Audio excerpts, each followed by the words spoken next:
All righty. Well, last week I brought this up, and I want to dive deeper into it. There is a popular notion in our culture that the Supreme Court is this unbiased group of wise individuals, and that whenever they, issue a ruling, that, well, that's what the Constitution says. That's what the average person on the street thinks. That is not so. The justices typically are very well educated. That is true. If you look at the justices on the Supreme Court today, almost all of them have impeccable academic records, but they're flawed human beings just like the rest of us. And they are, capable of being swayed by their own prejudices just like the rest of us. If you look at the history of the Supreme Court, some of the Supreme Court justices have been openly racist. And I mean openly racist.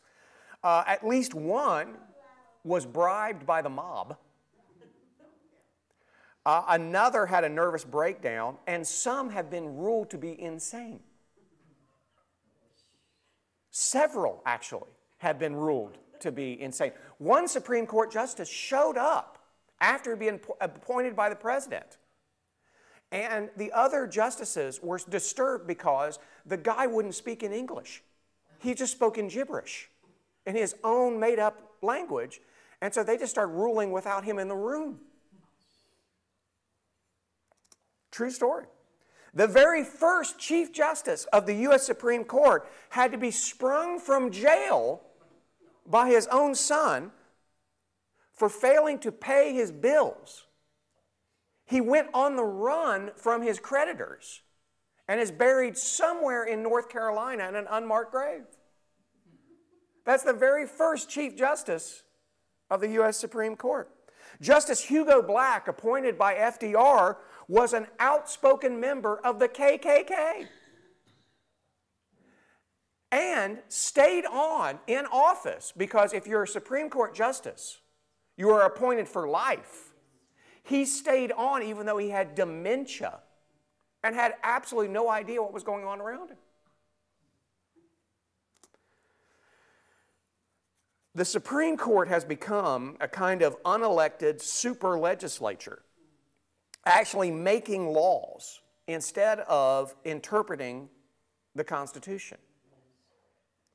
Even though, as we'll see, there's actually an argument that they have no business even interpreting the Constitution.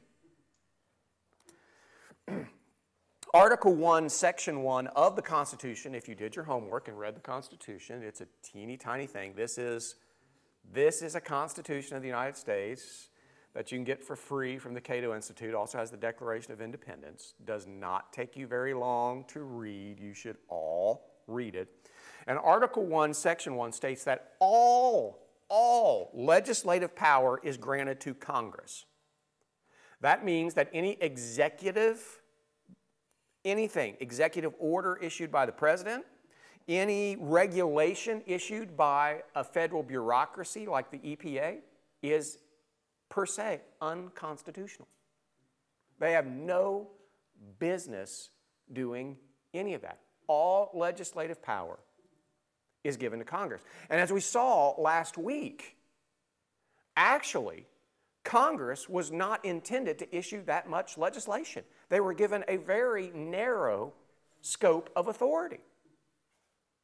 As I said last week, when the Constitutional Convention, when they were debating the Constitution, and they eventually decided that Congress should meet once a year, two founding fathers, two people who wrote the Constitution stood up and said, how are they going to have enough to do to meet once a year?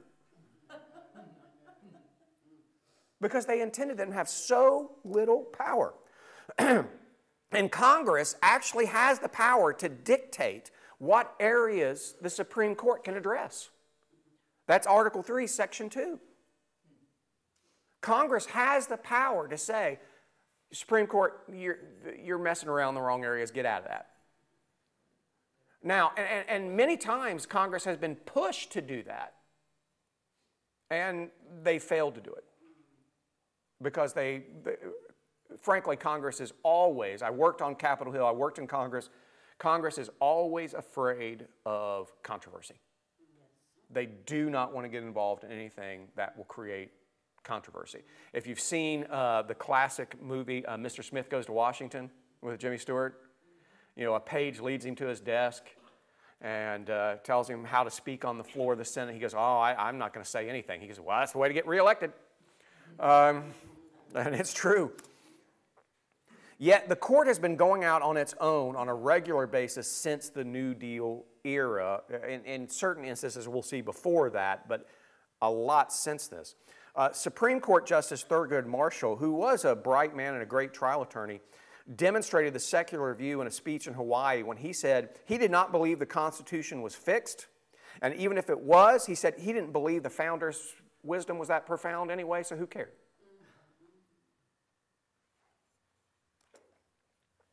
There are now two schools of thought among lawyers who practice constitutional law, and I practiced constitutional law for 10 years. There are strict constructionists and there are progressives. Now, strict constructionists or conservatives look at the text and then they look, if there's any ambiguity at all, they look to the thoughts of the founders. They look to James Madison's notes on the Constitutional Convention. They look to the Federalist Papers. They look to what the words they used at the time of 1787, what those words meant at the time, and that kind of thing. Those are strict constructionists. They look to the text and they try to unpack it. Now, biblical scholars today do the same thing with the Bible. We look to the text of Scripture, we look to the history and context behind it, and we try to interpret Scripture that way. That's what a strict constructionist do. A progressive today they look at and they say, regardless of what the text states, we need to consider what is fair. In fact, when I was in law school, we read a case, and I had a class with Kevin Claremont. Kevin Claremont, probably most of you don't know who that is, but he is the chairman of the Federal Rules of Civil Procedure. That's a big deal. And so Kevin Claremont is a kind of a giant in the legal world. He's a professor at Cornell Law School. I had him for civil procedure. And Kevin knows his own reputation. When he left, when we did the student evaluations on the last day of class, he says, remember students, arrogant is spelled with 2 R's. And Kevin walked us through a case and we picked it apart. The case, the ruling by the Supreme Court made absolutely no sense. And so he said, well, how can we justify this? Well, we justify it because it's fair. It's like, okay, it's logically inconsistent, it makes no sense, but it's fair, so therefore it's a good ruling. And that's how they think. Progressives argue we need a living and breathing Constitution, and this can only happen when judges are free to, quote, promote democracy. Stephen Breyer, one of the most liberal judges on the Supreme Court, says this, that his way of interpreting the Constitution is what promotes democracy. That is, what promotes more people getting into the system. Now, did the Founding Fathers promote democracy? No, they actually explicitly limited who could vote. And they did that for a reason. They stated they did not want anyone who did not actually own property to vote because they were afraid, and they stated this openly, that anybody who didn't own property who voted, the danger there was that they just start raiding the Treasury for themselves. Huh. Those old bigoted dead white guys actually knew something, didn't they? And so this is the conflict we see. And so justices of the Supreme Court regularly basically add to the Constitution, even though the Constitution itself says that the only way you can change the Constitution is to amend it. In Article 5, it says the only way to do it is for the states to vote on a constitutional amendment. And progressives say, that takes too much time, it's too hard to do. It's been done a bunch. Go back and look. How did we change the voting age from 21 to 18? Constitutional amendment. How did we change it so that women could vote? Constitutional amendment. How did we change it so that a president could only serve 2 4-year terms? Constitutional amendment. It's been done all the time. How did we get prohibition and then overturn prohibition? Constitutional amendment. It's happened a bunch. It's not that hard to do. If the people want it, they will vote on it. You don't need a bunch of unelected dudes in black robes to do it for you. In fact, this is interesting. During the Constitutional Convention, James Madison, who is basically the father of the Bill of Rights, proposed any bill passed by Congress could not become law until it was reviewed by the Supreme Court and the President. And he argued that if either objected, it would take 2/3 or even 3/4 vote of the legislature to be accepted. The proposal was rejected, with many founders arguing they did not want the Supreme Court to be involved in politics. Many of the founders stood up and said, we do not want the Supreme Court reviewing any legislation because that makes them involved in politics. Are you hearing this? The founding fathers did not want the Supreme Court involved in any issues that were considered political at all. They founded the Supreme Court to basically be an arbiter when states had some kind of tussle, or when people of different states needed a federal ruling instead of a state ruling, and issues like that. The Supreme Court was only supposed to rule on individual issues under the Constitution between people of different states. They were never to rule on legislation, ever. That was not the intent. So instead, when Madison proposed that, the result of that compromise was the presidential veto. They said, okay, we'll give the president a veto, but we're not getting the Supreme Court involved. In the Federalist Papers, Alexander Hamilton argues that the federal judiciary system would not possess any legislative power whatsoever. Because one of the big fears, because remember that America was initially ruled under the Articles of Confederation, and that so those weren't working. So in 1787 they began to debate the Constitution,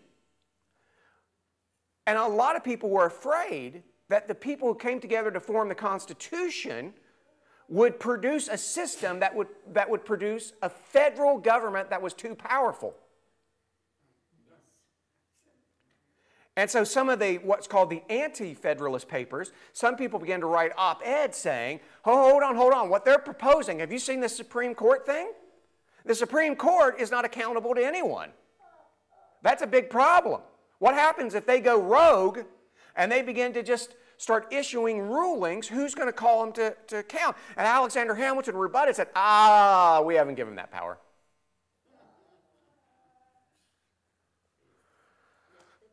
Boy, oh boy. Where did we go off the tracks?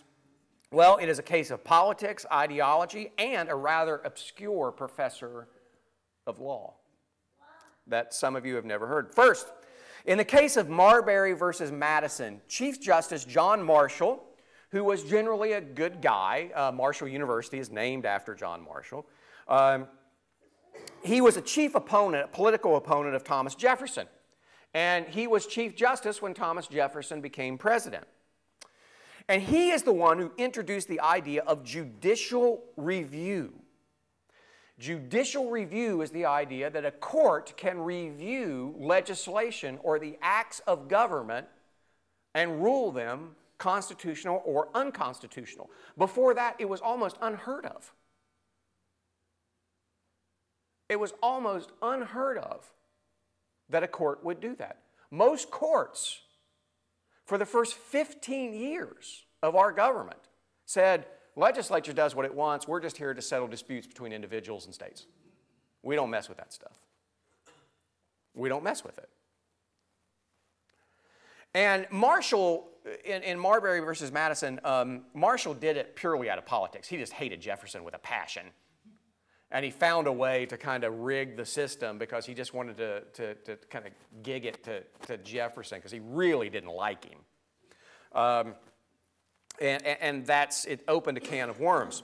Then we have ideology. For example, Chief Justice Roger B. Taney, in the infamous case of Dred Scott.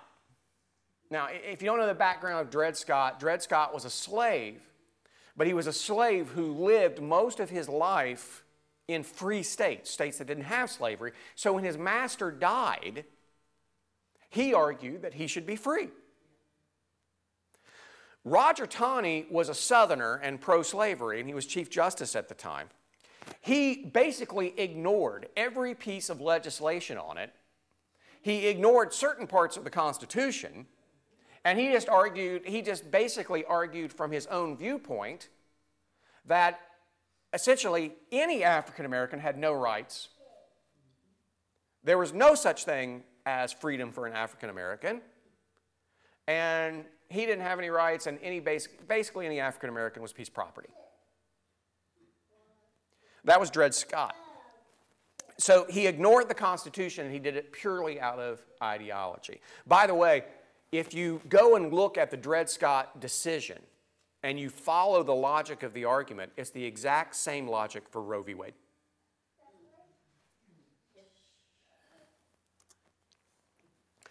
But judicial activism really received a boost when Christopher Columbus Langdell became Dean of Harvard Law School. He threw out the old method back before he became the Dean of Harvard Law School. The way you became a lawyer if you went to law school, which back then you did not necessarily have to go to law school to be a lawyer. Abraham Lincoln never went to law school. You could read law, which means basically you just basically interned.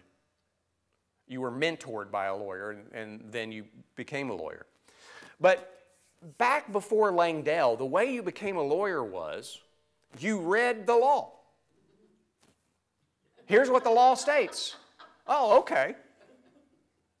But when Langdell became Dean of Harvard Law School, he changed it. He changed to where, okay, here are the cases. How are they wrong? How would they be better decided by you? Now think about that for a second. What does that do? Basically, and the late Justice Antonin Scalia argued that this is where everything went off the tracks. When you went from judges saying, this is the law, apply it, to this is the law, what's wrong with it, and giving that power to judges, he said that's when everything went. And this, when Harvard started to do this, because every school in America has Harvard envy. Every school in America wants to be Harvard. They want to be that respected. So if Harvard does something, every other school just follows in line and says, yep, okay, we'll do that. And that's when everything went off the tracks. That's when everything went off the tracks. When I went to law school, I tell people, law school is a different beast. You do less reading and spend more time than you'll ever will in your life. Sometimes I had a class in the morning where my assigned reading was 2 pages, and I would spend 4 to 5 hours on those 2 pages because your whole job was to pick apart those 2 pages. What's wrong with anything in those 2 pages? What would you do differently in those 2 pages? And what was amazing to me, and I'm not bragging, this is just a fact, I went to an Ivy League law school, so I was surrounded by really smart people. Smart people, when blinded by their ideology, can say some of the stupidest things you have ever heard. I was in a law school class one time in a constitutional law with one of my favorite professors, Sherry Johnson, and I'm sitting there, and I was arguing a case. The case was about women being admitted to military academies, because it used to be only men were admitted to military academies. And I said, well, look, I mean, I hate to say this, but generally speaking, most men are simply physically bigger and stronger than women. I mean, that's just a biological fact. And so you have to, I knew enough people in the military, I said, you have to carry heavy packs in the military. And I said, most women just can't do that. And one woman behind me, a young woman who I liked, was a good friend of mine. She'd gone to Johns Hopkins undergraduate. So this is no dummy. She goes, well, they just need to make the packs lighter. Like this had never occurred to the military. Like they're just putting medicine balls or something in there for, you know, for no reason whatsoever other than just to make them heavy. It's like, it's just, I mean, just silly. So all this has culminated in what Jefferson called a judicial despotism. Thomas Jefferson, who many, I mean, if you're a Democrat, Jefferson and Andrew Jackson are acclaimed as the founders of the Democratic Party. Well, Thomas Jefferson said, after Marbury versus Madison, he said, if something is not done about the Supreme Court, they will become our black-robed overlords. He said something has to be done because they are unaccountable and they just do whatever they please. And that's why we have abortion on demand, so-called same-sex marriage, all that kind of stuff, because that is what they've become. For example, you've all heard the phrase separation of church and state. Okay, now, if you did your homework, where is that in the Constitution? It's not there. You will look long and hard for that phrase. It is nowhere in the Constitution. Absolutely nowhere. And yet, most Americans, if you go out on the street and poll them and ask them what the First Amendment states, they will say, separation of church and state. But not only is that not found in the Constitution, you will not find that anywhere in the debate at the Constitutional Convention. You will not find that in the debates in the individual states about adopting the Constitution. You will not find that in the Federalist Papers. You will not find that anywhere among the earliest documents in America. It doesn't pop up anywhere until 1803. 1803. Folks, we elected our first president in 1788. The phrase comes from an 1803 letter between Thomas Jefferson when he was president and a Baptist association. And the wall of separation that Jefferson refers to is the interference with religious freedom by government. If you read the letter, you go on, you Google it and find it online.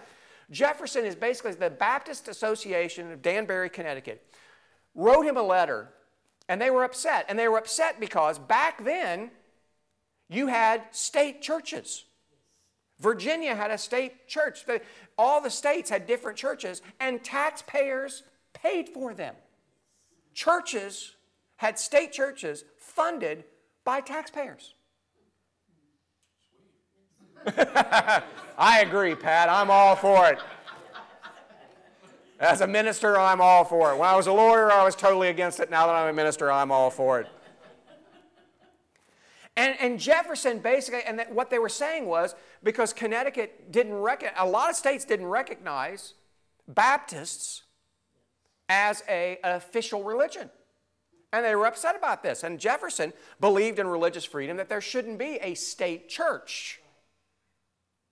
And he said when he died, one of the things he was most proud of on his deathbed, Jefferson said, was that he wrote the Virginia Freedom of Religion Act that stated that you can belong to any church you want to, and it will be recognized by the state as an official religion.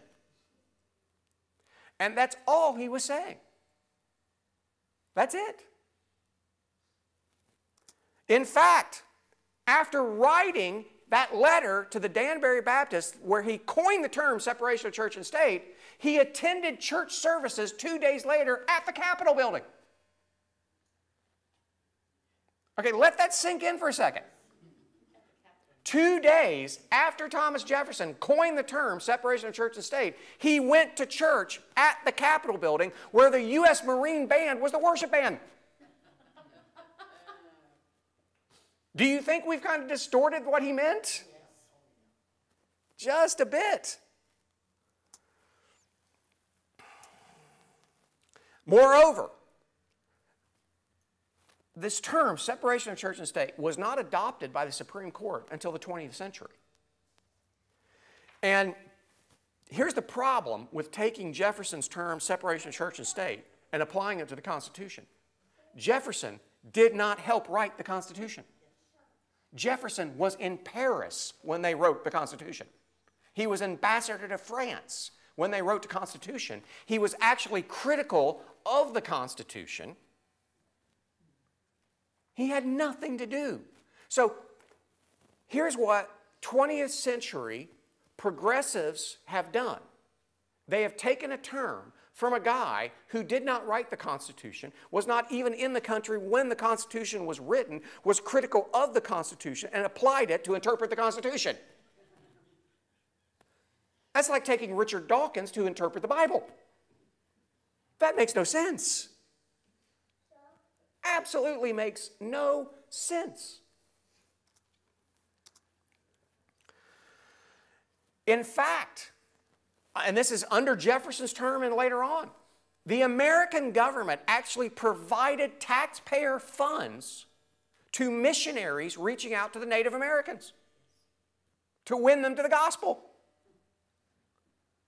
Taxpayer money in the 19th century was given to missionaries to win them to the gospel. Jefferson approved. You see the problem with the modern interpretation of separation of church and state?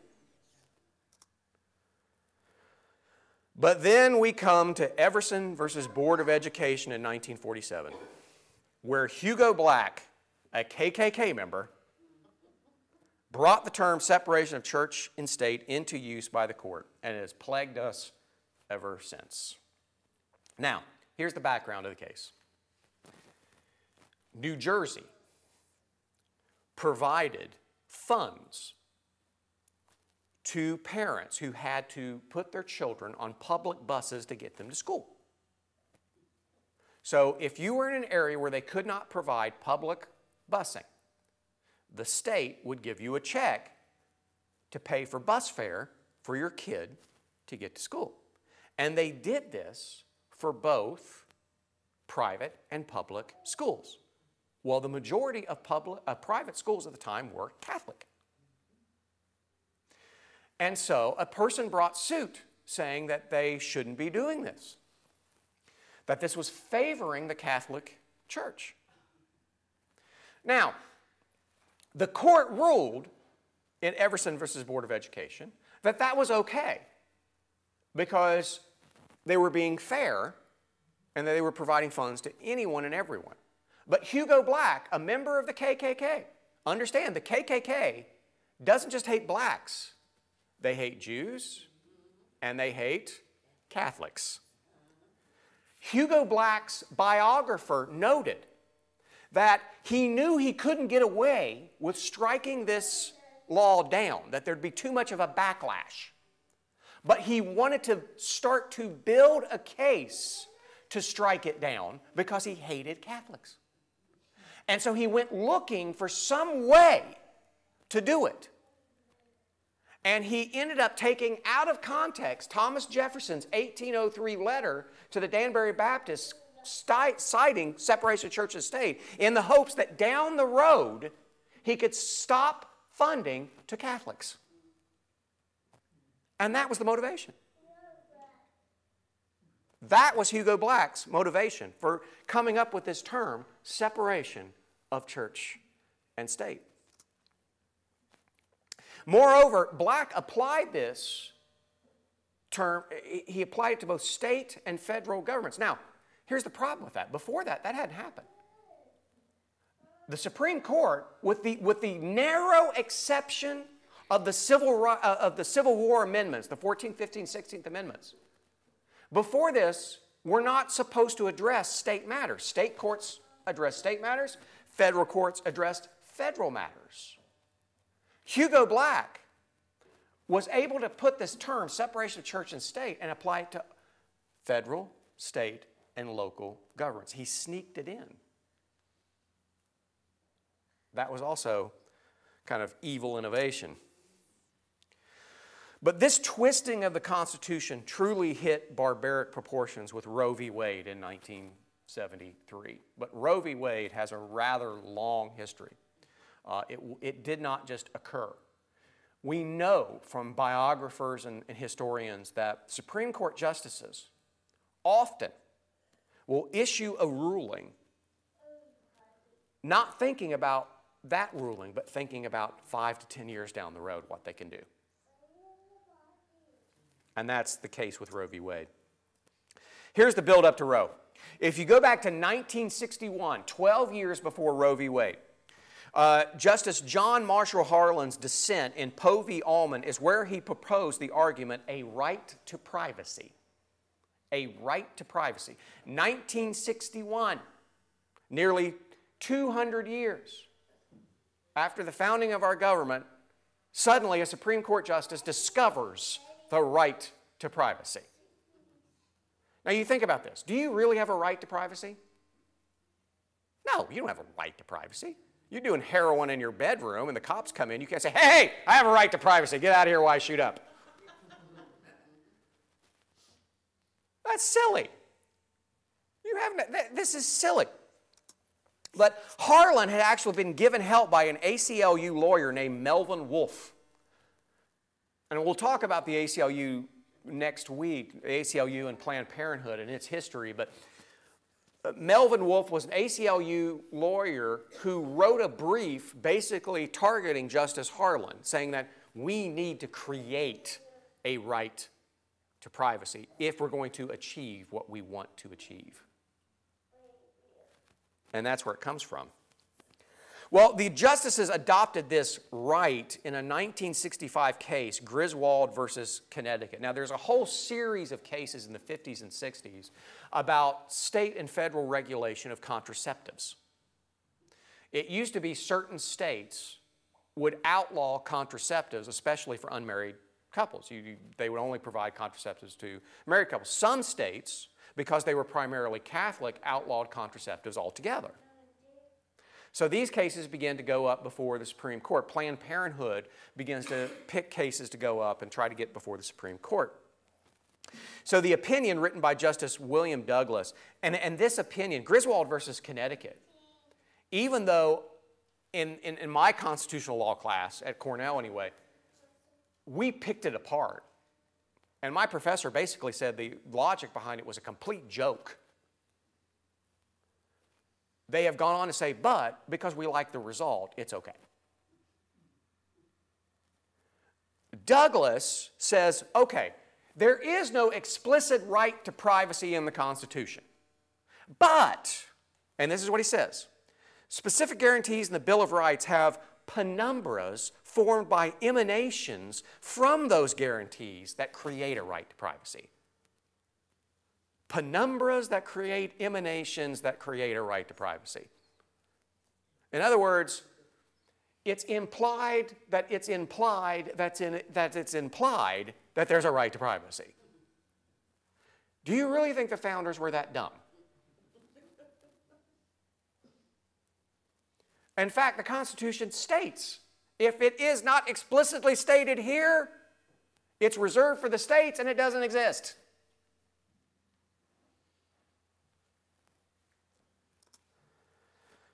Again, there is no such thing as a wide right to privacy. Okay, let's say I go out on a bender. I just decide, you know what, today I'm not going to be a Christian. I'm going to go get drunk and I'm going to go party. And I come home and I stumble in and my wife is a bit upset. And she decides to help my process of sanctification with a Louisville Slugger that I keep near my bed. And she begins to go all Pete Rose on my butt. And the neighbors call the cops, and the cops show up while she's thumping me in the butt with a Louisville Slugger. She cannot go, excuse me, officer, I have a right to privacy. You need to leave. There is no right to privacy when your health or another's health is in the mix. We know this. This is common sense.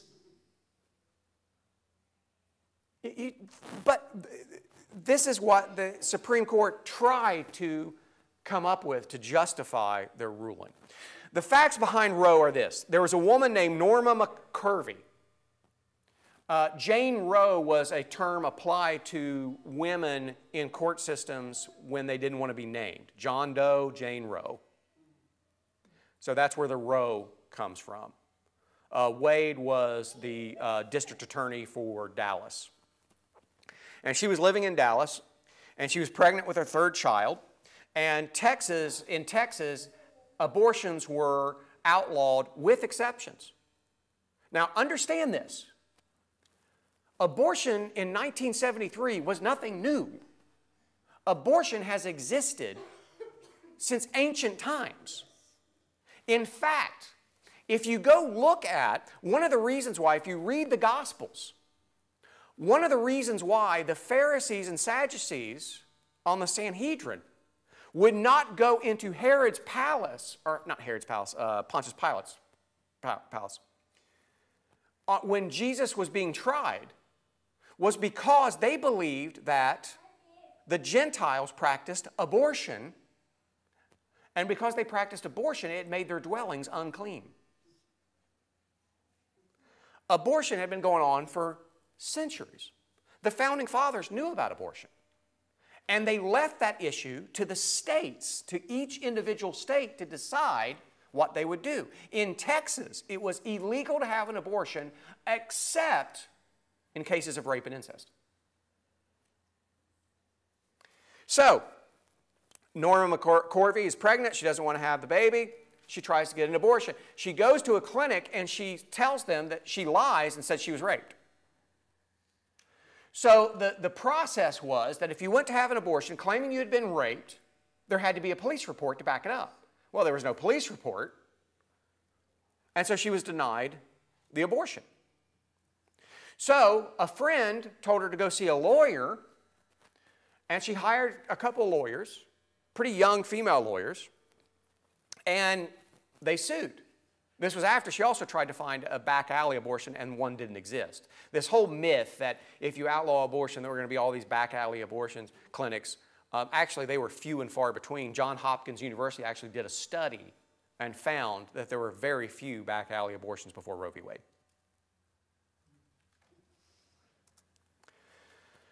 Well, it gets to the Supreme Court, and the court was stacked in McCorvey's favor. For example, tongue-tied this morning, Justice Potter Stewart told a clerk he was going to overrule the nation's abortion laws because it just struck his gut as atrocious.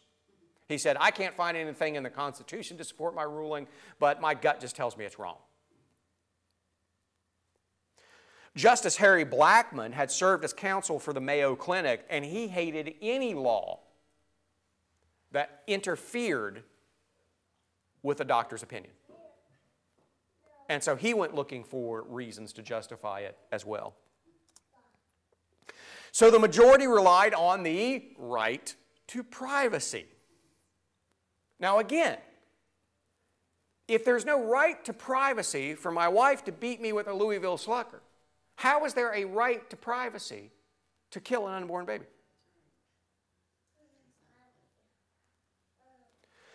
Blackmun argued that no one knows when life begins anyway, so what difference does it make? Okay, now, what's the problem with that argument? Anybody? Well, we don't know when life begins, so. Exactly. If you don't know when life begins, the safest position is what? Don't do it. If I'm out hunting, my wife, because she's the most awesome wife in the world, has been slowly saving money. She let the cat out of the bag. Save money. and it's going to take a while because it's expensive, to buy me a hunt with Ted Nugent on his farm. As you should have. Now, you're going with Joey's going with me, yeah. Pat's going too. All right, we got volunteers. It's going to take me about 10 years to save up for it because it's expensive. But to go hunting with the Nugent, you can go bear hunting with Nugent. How awesome is that? But anyway, let's say that I'm out hunting and I hear something behind a bush. If I take a gun and I shoot that bush and it turns out that it's a man behind that bush, can I claim, well, I just didn't know? No, that's manslaughter. I'm going to jail. How does that not apply to abortion?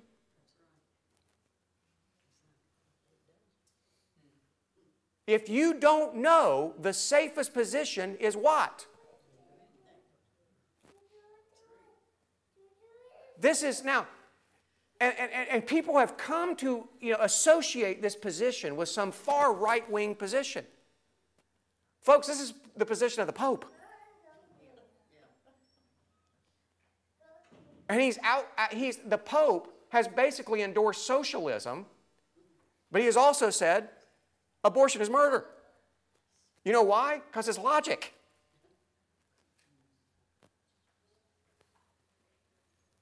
If you don't know, at the very least, if you don't know, but that being said, almost every embryology textbook I've ever seen says the moment of conception, a life begins in any creature. By definition, once there's conception, there's a life. So therefore, the ending of it is the taking of a life.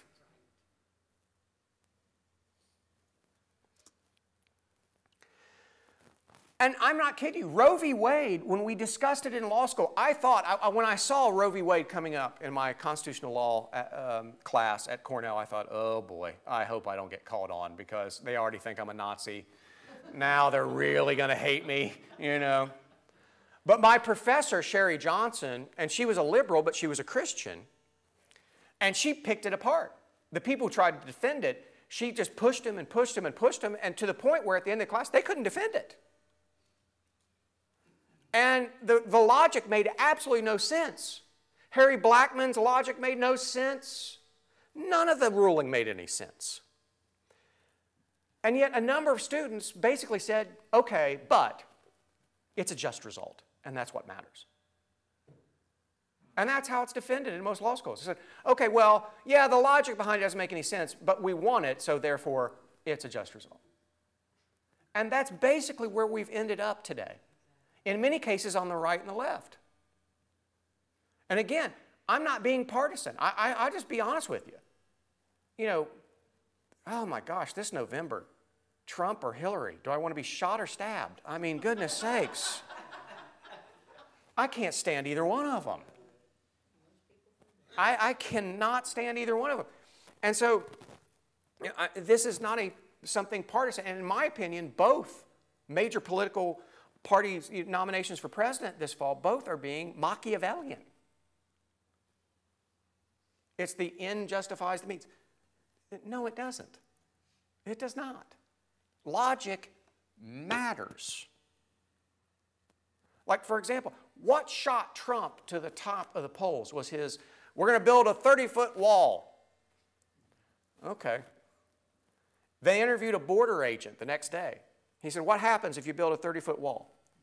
He said, the sale of 31-foot ladders in Juarez, Mexico will skyrocket.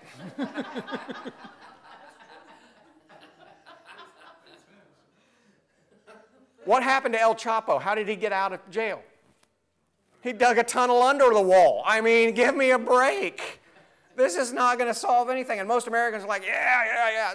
Where did logic and reason go, folks? Where did it go? Logic and reason matter. The Apostle Paul said, whatever is good, whatever is right. Think about these things, and we should.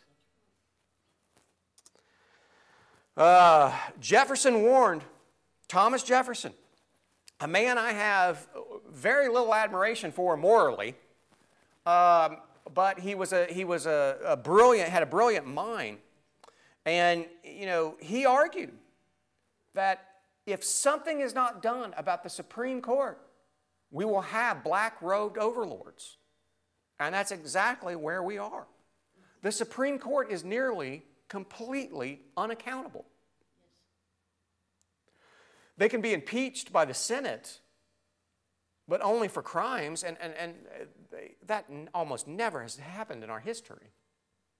Even though we've had justices who were bribed by the mob.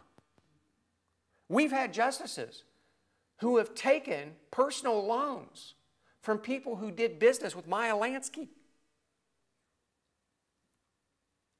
And the Senate did nothing about it. Nothing. Our Supreme Court, our entire federal judiciary is out of control. And it is so far beyond what our founders intended. The Constitutional Convention is clear. They did not want the Supreme Court or the federal judiciary to even review legislation. They said that's none of the court's business. The Supreme Court, the entire federal judiciary, was created to simply serve as an arbiter between states when they had a tussle. Like, remember that tussle? Ohio and Kentucky got into that mess about that rock? Yes. You remember that? That's the kind of thing the Supreme Court was designed to deal with. Not abortion. Not marriage. They were not designed to deal with any of those issues at all. They have now twisted marriage, and they've laid down a ruling that has led to 54 million abortions since 1973. The population of California, folks, is 39 million. We have aborted more children than the population of California.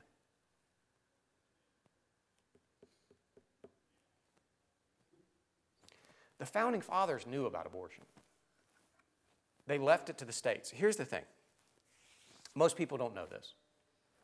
If Roe v. Wade is overturned, does abortion become illegal the next day? Nope. What happens? It goes back to the states.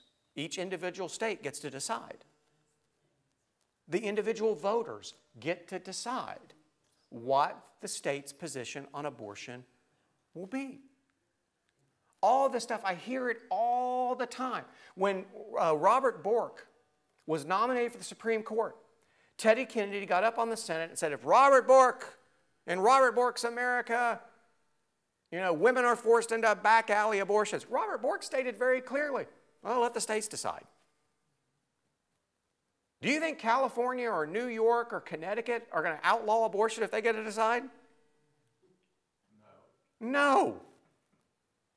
And quite frankly, here in Ohio, we'll be lucky to get the outlaw of second and third trimester abortions. That's about it, because we're a fairly moderate state, Pat. I wish everyone could see what I saw yesterday. There was a lady, and I hate to say it, it was from the internet, but she was a third trimester saline abortion survivor who testified at Congress.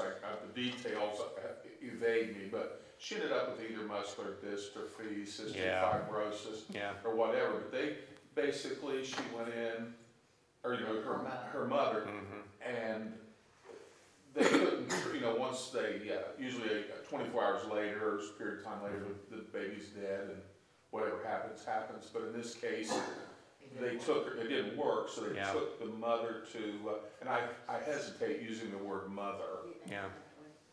Also, because to me, it doesn't make sense that a mother wants to do that. But it's just an odd thing, and I wish more people could see or hear or be educated about someone such as this lady. She's led a miserable life. But she seems to be taken in stride. It was, you know, you talk to people like Abby Johnson, when I worked for ADF, I got to know Abby. And Abby actually worked for Planned Parenthood for several years. And working for Planned Parenthood is what brought her to be pro-life. Watching what happened was what made her pro-life. If people were educated on the abortion industry, some of the most pro-life activists out there, the most prolific pro-life activists in America today, were once employees of Planned Parenthood or abortion clinics and saw what happened and said, this is butchery. I can't do this, and walked away. And there's something just within us. Think about this. For those of you who have given birth, those of you who are mothers, did you refer to, when you got pregnant, did you refer to it as a fetus or a baby? You thought of it as a human being, did you not? I think that's just innate within all of us, because that's how God's designed us to be. But the Supreme Court, here's the problem. Even if you disagree with me and you think that the Supreme, we just have to get these progressive ideals done one way or the other. Let me ask you this. For example, Harry Blackmun, who helped write Roe v. Wade, one of his former clerks was interviewed and said that one of the ways Harry Blackmun, he went further and further left over his life, and he said he did that because he loved the fan mail he got when he issued rulings that were liberal. Do you think a Supreme Court justice or any judge should rule based upon the amount of fan mail they get? Is that not disturbing? Yeah. I mean, that's disturbing. I don't care if they're right or left. I don't want a Supreme Court justice reading their mail from people out there at all.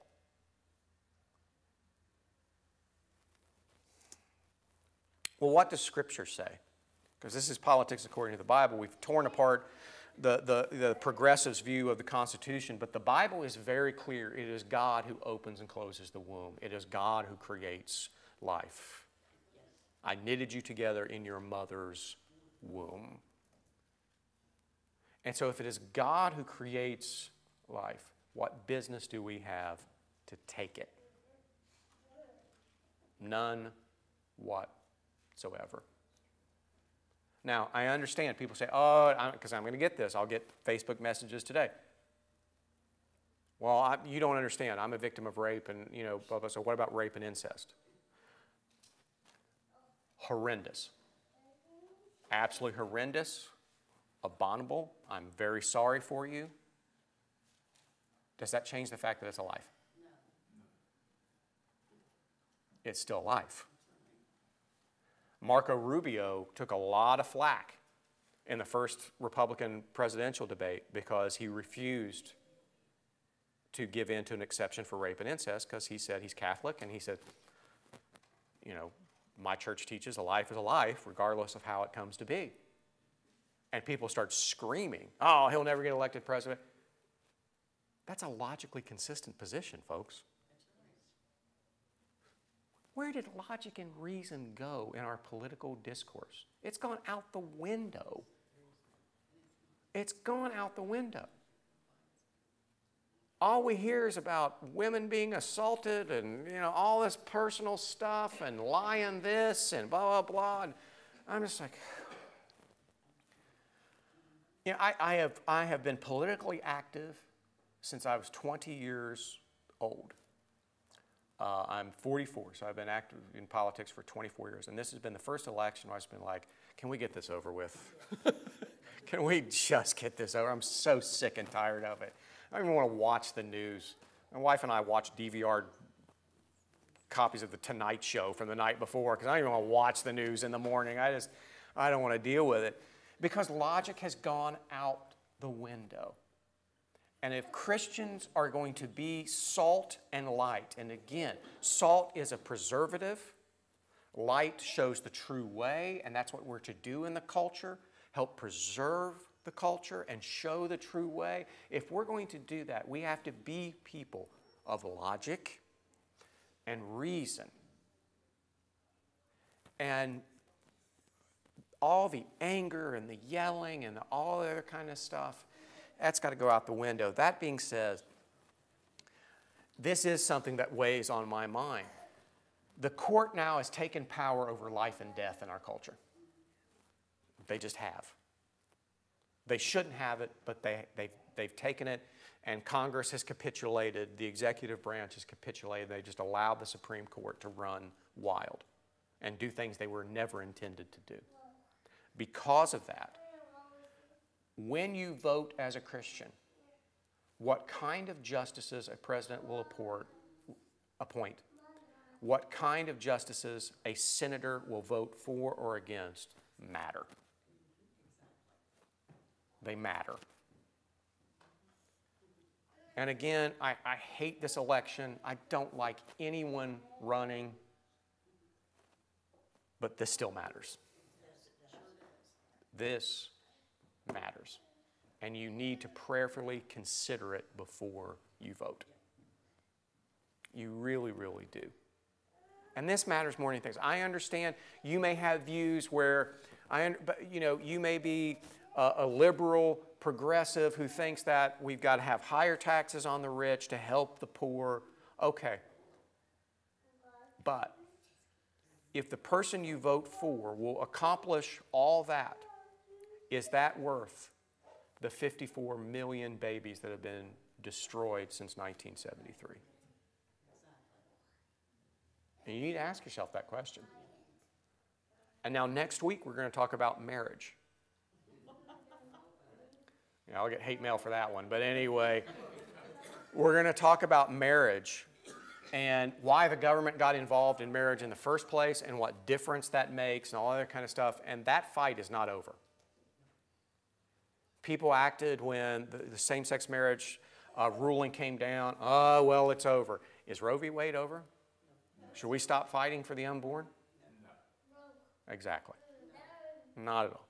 That fight is never over. The fight for what is right and just is never over until the trumpet sounds and Jesus returns. Our job is to be faithful and obedient and to keep fighting. And I get this all the time. Matt, you have a son. Don't you want to be on the right side of history? I said, I will be once eternity starts. Till Jesus comes back, I may be on the wrong side of history. Once he comes back, I want to be on his side, and I don't care about yours. That's just the way it is. So we'll talk about that next week, and we're also going to talk about, does the Bible have anything to say about taxes, how we help the poor, so forth? Because the Bible is very clear. We are to help the poor. Matthew 25, 31 through 46, Jesus says, if you don't help your brother or sister in need, and there he's talking about fellow Christians, but still, he said, if you don't help your brother and sister in need, away from me. I want nothing to do with you. So does the Bible have anything to say about all that stuff? We will get to that next week. Until then, Christ Community meets on Saturday at 5 p.m. and Sunday at 10:30 a.m. For more information, visit www.christcommunity.net or check out our Facebook page.